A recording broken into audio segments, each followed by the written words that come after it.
The Gina and Maddie podcast. There is a new band out who have got like 900,000 monthly Spotify listeners. Lots of buzz about them in the biz, and they're called The Velvet Sundown. Have a little listen first. Dust on the wind, boots on the ground, smoke in the sky, no peace found. Rivers run red. So, this is a new group that have only been out since May called The Velvet Sundown. Here's the thing. They're not real people. This is fully AI-generated band. Wait, this Don't look away. is not a real person. Not a real person. This is a computer singing and writing it Yeah. and playing an instrument. That's right, yes. March for peace. God, AI is scary, So right? it's really scary. Their updated Spotify bio says The Velvet Sundown is a synthetic music project guided by human creative direction, but composed, voiced and visualised with the support of artificial intelligence. Not quite human, not quite machine. So I see what they've done. They burst onto Spotify in June and straight away appeared in popular playlists and quickly went viral. And here's one of the wilder parts too. Someone pretending to be the band's spokesperson actually duped major media outlets, including the Rolling Stone magazine, and completely fake backstory to see if anyone would fact check. Nobody did. Now they have. So I think what they've done, I don't love it. It to me hasn't got a lot of heart. But what they're leaning in on is, at the moment, as you can tell even by listening to this radio station, people love nostalgia, which is why Cyril is doing so well. He's playing stuff that we recognise from the 70s and the 80s and the 90s, and people love to go, oh, that sounds like something. So this, to me, sounds a little bit like the Eagles, sounds a little bit like Bread, a little bit like America, and I guess that they're kind of trying to pull on our nostalgic heartstrings. But I just think it just doesn't have heart. It's funky, I'll give it that. And the voice and instruments and all that is cool. But I listened to the full song yesterday and I was left a bit empty. You know, like, I want a song that makes you feel something. And this is just, when you look at the lyrics, it's Yeah. just a group of words. Yeah. Because it's a computer. So, like, you know, when you would write a song, Jenny, you write about a life experience. Exactly. A breakup. Heartbreak or real love. Something happy. You look at Ed Sheeran, he's done songs about his best friend, his wife, his old phone. Yes. Because he's got those experiences. AI doesn't have that. It's literally just taken groups of words and smashed them together. And if you Yes. actually look at the song, it means nothing. It means nothing. And I think that's the thing about music. It's the heart with music. But it's crazy technology. My husband Rod and my son Jackie are both record producers, and they can say to AI, if they've written a country song and they say, okay, we want to pitch it to Garth Brooks, who was the biggest country music star in the world, they can get AI to, Rod can sing it himself, and then he has a thing where he can just, like it's a thing on his computer. I don't understand this stuff. But he can make it sound a little bit like Garth Brooks. So he pitched that song to someone like Garth Brooks. Garth will go, oh, I can actually hear myself singing that because it sounds a little bit like him. They can do voices that you're not paying for, that it's AI. So the music industry is scary at the moment, but like, you're right. I don't think AI, it doesn't have humour as well. So I think that comedians don't need to worry too much. Yeah. And it doesn't have heart for writing songs. And to me, that song sounds like the Eagles got stuck in a computer. Gina and Maddie. This voice, it might sound a little bit Husky, deeper. Yeah. sexy husky. And that would be because I was doing a lot of screaming last night. Because you were actually at the game. I went to the State of Origin. How did you guys go? CJ, I mean, you did tell us you'd be in bed before the start of it. No, so I went to bed around halftime because I was like, look, as a Blues supporter, I ain't interested. And I also start work at like 5-ish, so I have to get up early. But anyways, I shouldn't have even attempted to go to sleep because my boyfriend was screaming at the TV, keeping me awake. He was trying to help you. It's like a natural alarm clock in the house. But there was no point just because there was someone yelling in the room. He's screaming at the TV by himself. Of course. I went to bed at halftime because I could see the writing on the wall. Bobby had already told us Queensland was going to win. I get up early, obviously, as well. So I just went going, okay, Queensland have got this. Well, I had tickets to the Blatchy Blues area. Uh-oh. So that's where everyone's a Blues supporter. They give blue wigs. So with those tickets, you go before And you you come in. get given a blue wig. You get given a That's blue fun. wig to take in. I clearly did not get one. And so you can take that in. So I'm sitting in amongst all of those people. Oh my God, did they just boo you as you walk past them and stuff? Like, were they nice to you or they're like ignoring you? Well, look, I walked in the stadium. Brad Cox was playing. Yeah, love him. Country artist, Australian country Aussie artist. He's beautiful. He sounded amazing. Yeah. Missed him. I was in line for the drinks. Big long line for beer. Yep. So he's just finished as we're walking down to our seats because I was with a big group of people.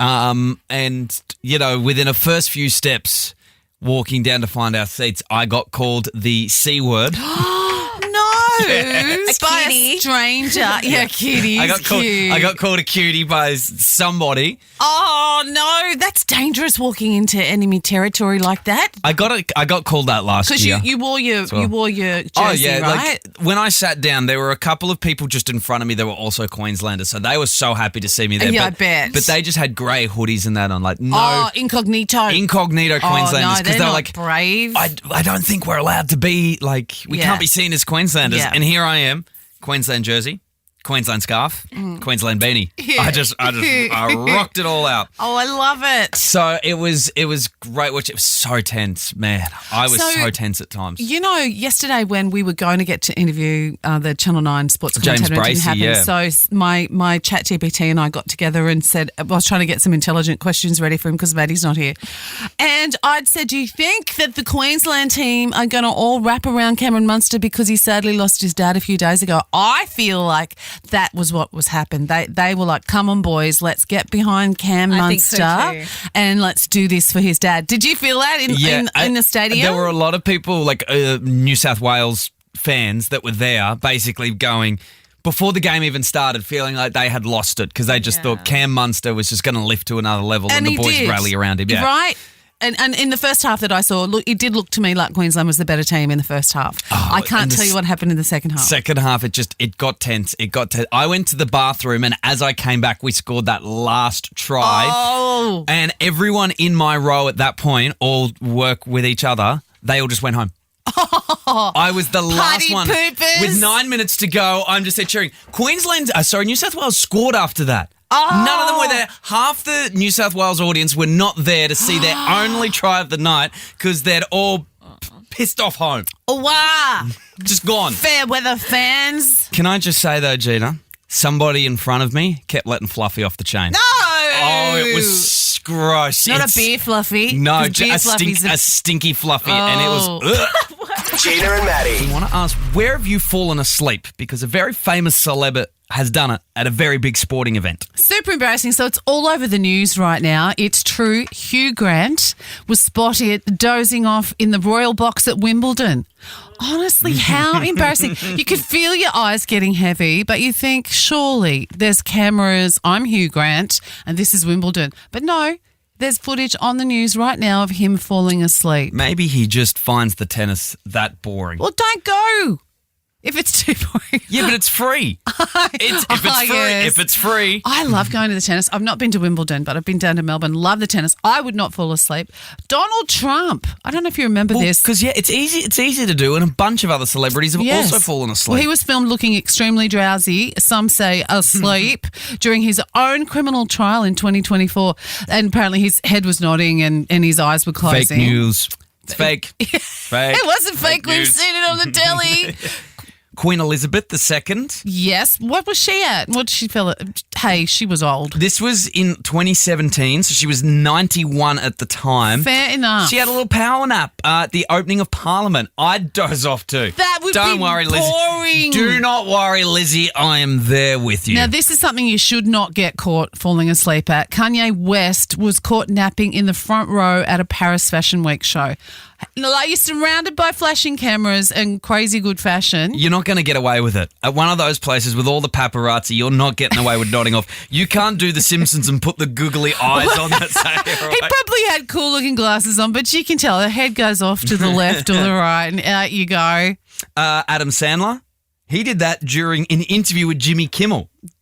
Come on. And again, you're not getting away with that. There's all cameras there filming the show. During an interview, he was jet lagged apparently. Yeah. So yeah, Harry Styles, this pop star was seen asleep on a luggage trolley. Oh, this wasn't anywhere too public. He was at an airport after a tour, so it wasn't in front of a crowd, but still pretty public when you're Harry Styles and you fall asleep at the airport. And Rochelle in Blue Haven, tell us, where did you fall asleep? I fell asleep at two places. One was IMAX 3D watching Transformers. We had a big day out and fell asleep. How do you And the fall other asleep? one How do you fall was asleep at in a- IMAX, Rochelle? Because like that screen is so huge And it's so loud. bright. I know, but we'd had a big day and I thought, I've got my glasses on. No one's going to know. Where else did you fall asleep, Michelle? A Matchbox 20 concert. Oh my God! Stop! No, how? It was Melbourne Cup Day, so we'd been out all day. Oh, and there's a theme here, Rochelle. I know.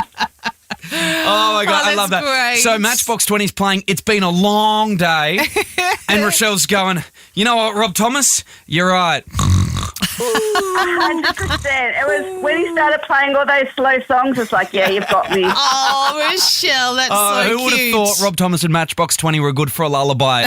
I love that. Rochelle, that was amazing. Gabby in Madawi, where have you fallen asleep? Okay, I'll give you a bit of background. I had been begging my project manager for months to send me to this particular engineering conference. Yeah. And the night before the conference, I might have been out all night chasing boys. And so I got home about 4 a.m. and had a shower and got dressed and just went straight to this conference. I'm sitting next to the project manager and I swear about 30 seconds in, I get a very sharp elbow to the ribs. You know what, though? I do not blame you. An engineering Boring. conference. Oh, That maths. must be so boring. Also, how rude. Elbow to the ribs. Very sharp elbow. Yeah. When you're going, do you mind? I was chasing boys all night. I'm a little bit sleepy. Absolutely, but, those pipes aren't going to size themselves, right? Exactly, Gabby. Oh, Gabby, thank you so much. I love that. Enjoy the morning. Thank you very much. Bye. Listen to Gina and Maddie weekday mornings from 5:30. Live on the Star Player.